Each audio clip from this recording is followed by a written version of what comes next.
আসসালামু আলাইকুম। হবে নামাজ পড়ে আসছে আপনি দেখুন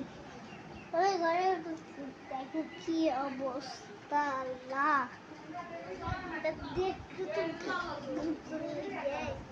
ভাগ্যের অবস্থা দেখেন কারণ কি কারণ ফাটা কফি দেখিয়েছে আজকে মনে হয় আমার আম্মু লাচ্ছি বানাবে আর বিরিয়ানি বানাবে অনেক কিছু বানাবে আজকে এমনি বিরিয়ানি খাবো লাচ্ছি খাবো